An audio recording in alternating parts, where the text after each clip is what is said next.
'cause you're the one for me. Will you make me feel? It's not that kind of a vlog.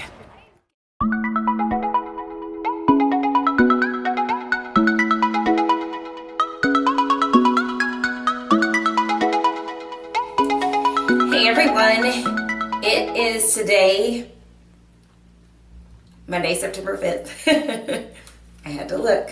Monday, September 5th, and we are officially, we're going to count it out because I'm always getting these numbers wrong. So this week is considered a week. So 1, 2, 3, 4, 10, 11 weeks out. We are officially 11 weeks out.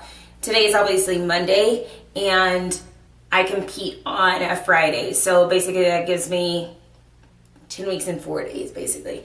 The last week, a lot of times I don't even consider as a week of prep, because for fitness competitors, you have to kind of lay off your muscles a little bit. So today what we're doing is an upper body workout, and that is part of the workout that you saw from the video I posted not too long ago called Waist Trainers Are Stupid. Yes, they are. I'm going to say it again. Waist trainers are stupid. So you guys got to see part of the workout from there. I'm going to show you the rest of the workout today. I just don't want to show you the entire workout. One, because it gets super boring.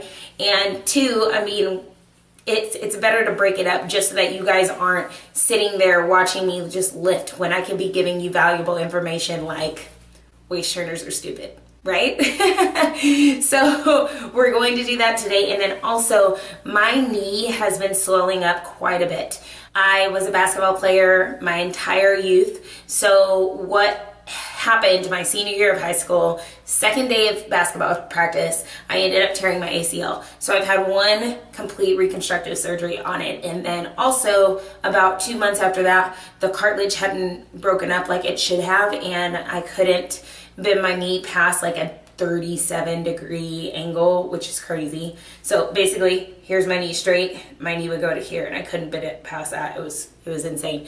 So what happens every once in a while is my knee just starts to get inflamed with me dancing on a bar for 5 hours a night on top of training and lifting. And as you guys saw in my latest leg workout video, you guys saw that I am pushing some heavy weight these days, and so I'm trying to push as hard as I can so that I get the gains that I want without sacrificing time. So whenever you guys are getting into the gym, if you're not pushing the weight to the hardest degree that you possibly can physically without hurting yourself, you're wasting your time. So if I'm gonna get in the gym and I'm gonna do 4 reps on a leg press, you best believe I'm gonna throw 7 to 8 plates on each end, and I'm gonna power through it. Because if I just throw 3 plates on there, I might as well just stay at home and sit down and watch my reruns of The Housewives.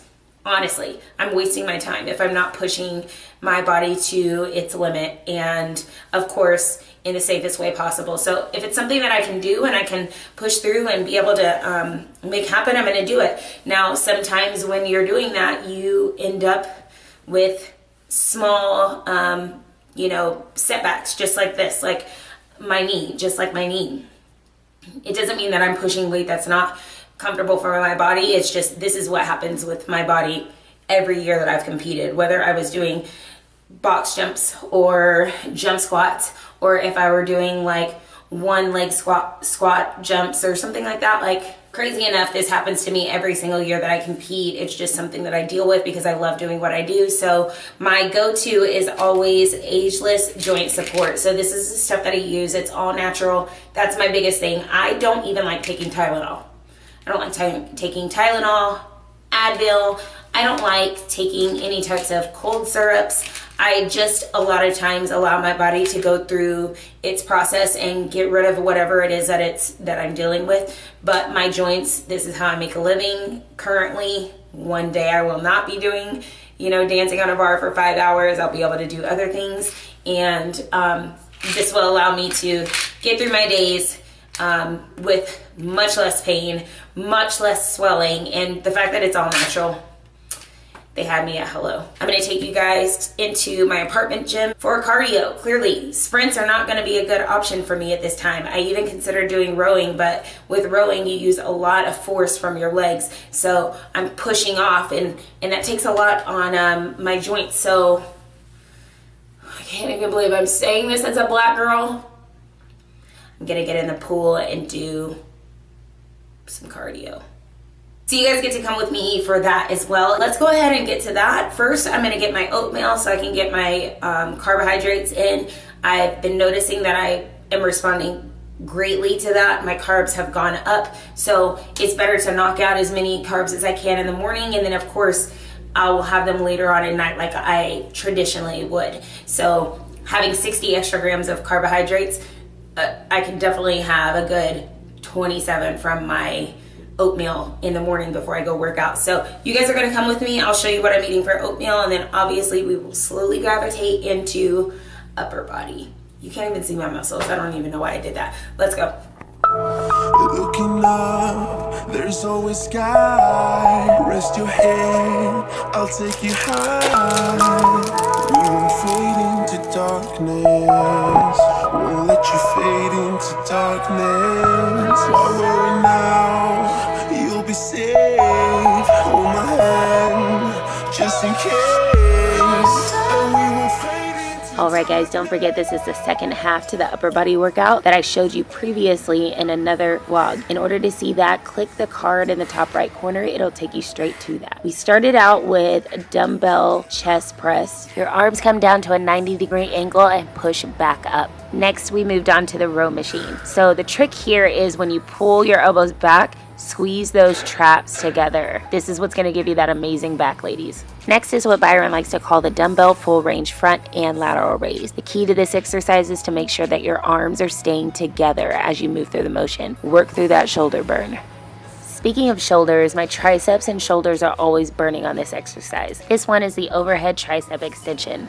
Byron got real fancy on this upper body workout because I still had yet to have seen this type of a sequence until I got this workout. This is a 3-hand position upright row. First, you see me with my knuckles basically touching during the upright row. Next, I pull up towards the sides of my body, and lastly, you see my elbows coming out and up so that I can really focus on that back and shoulders. Last, you see me doing tricep push downs. The key to this exercise is to keep your elbows exactly where they started. Don't move them. Use your triceps to push down. We are now heading down to the pool area so that I can do some resisted cardio in the water so that all the pressure is taken off of my knee. I must be getting super weak from working out so because I can't open this door. Water aerobics are great when you have maybe some injuries or if your joints bother you quite a bit, because you still get the resistance that you would need in order for it to be considered HIIT cardio. So we're going to take advantage of the water. There's quite a few people out here, so I'm going to try my best not to videotape too many people in the background.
Catch my breath and then I'll explain a little.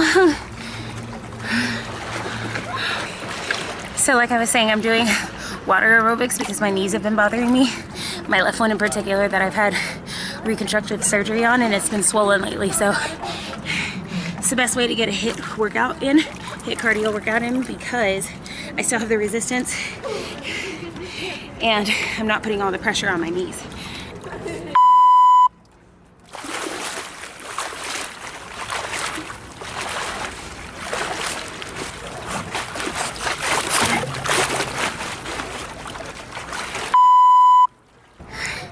All right, I have one more set, and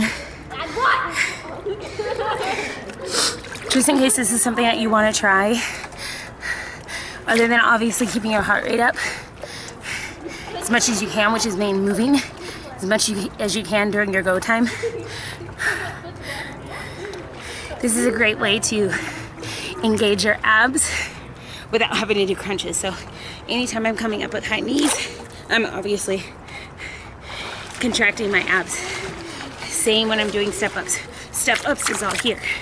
When I'm sprinting, high knees, it's all here. It's a great way of doing abs without actually having to do crunches.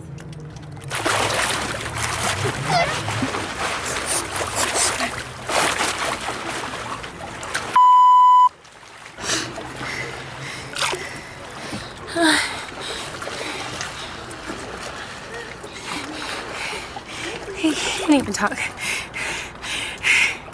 All right, guys, so I just finished with my HIIT aerobic water cardio.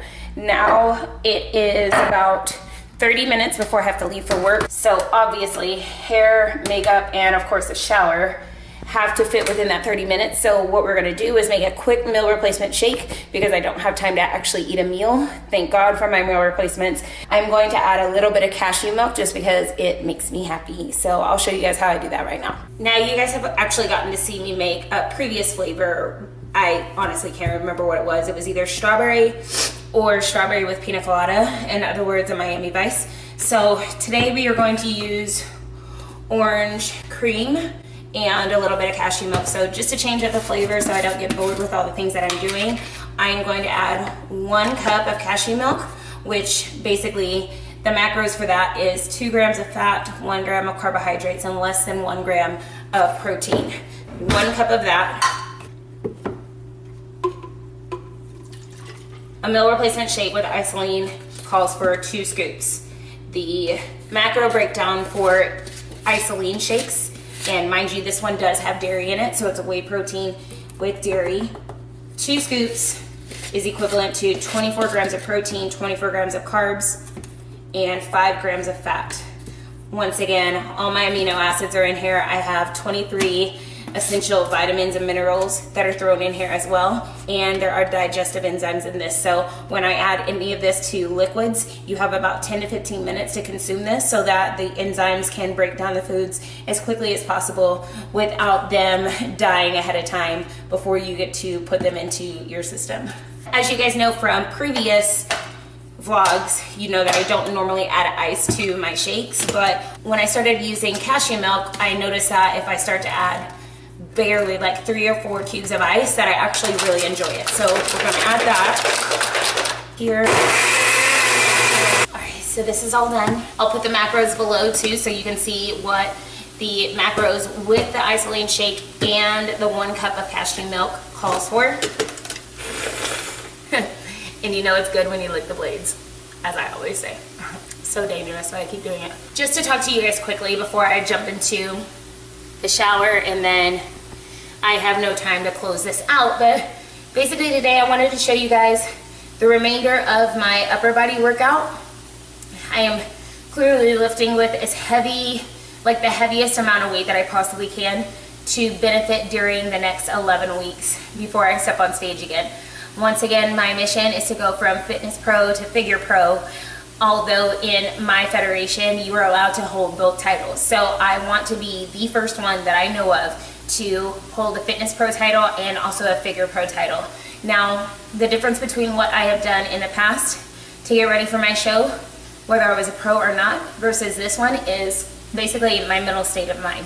So before, you know, I have always just been the type of person that I just like to get on stage just to perform. That's what I've always loved to do. I mean, when I was 21 years old, I was impersonating Tina Turner, Michael Jackson, and James Brown for a sold out crowd. And you know, I just love being on stage. So when I started competing, I just missed the fact that I hadn't been on stage in a long time. My goal was never to go pro. I know that sounds really crazy, but my thing was I just love performing. So I wanted to have another outlet to be able to get on stage and perform. I competed for about 5 years before I even got my pro card. So started in 2008, then I won my pro card in fitness in 2013.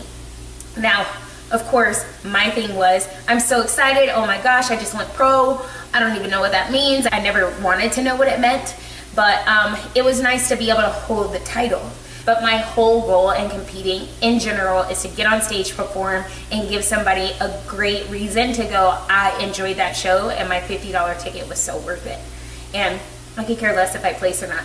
So this year, you know, going into this show, I'm like, okay, I'm happy with where I'm at in fitness. Let me do something different. I need a new goal. So now my goal is to go figure pro. Why do I want to go figure pro? Not because of the title, just because I have the ability to say, Stephanie, you can do whatever you want to in this world. And this could be the start of you proving that to not only yourself, but anybody that doubted you and anybody that believed in you, everybody. You can do anything that you want to do, and I want to be the first one to hold both titles. So that is why, once again, this series is called Ignoring Limited Beliefs, because back in the day I may have said, you know what, I don't think that I could hold 2 titles. No, I'm going to tell myself every single day when I wake up, yes, you are going to hold 2 titles, and this is going to be the beginning of it. This is the beginning of you holding 2 pro titles in the Federation of Fitness Universe, Fitness America. And I want to make history. I want to follow in the footsteps of my girl Lori Harder, when in 2010 she went figure pro and bikini pro. I literally went, what the just happened? I honestly really said that to myself, but I mean, if you get on stage and you can pose correctly in our federation, mind you, NPC, this would never happen. IFBB, it would never happen, but in our federation, we are given the opportunity to perform in as many different categories as I wanted to, as many categories as anybody wants to. So she got on stage, she knew how to pose, and she knew how to pose as a bikini competitor, and she knew how to compose as a figure competitor. Mind you, the panel of judges were completely different. The judges were not the same in figure as they were in bikini in 2010 for her, which is what normally happens with our panels. Our judges are always swapped out during different categories. So this year I'm going pro. And with that being said, I'm going to accept the fact that I may have those doubts in my mind, but I'm going to ignore the limited beliefs that I put on myself, and I'm going to get the hell out of here now so I can go to work. Cheers.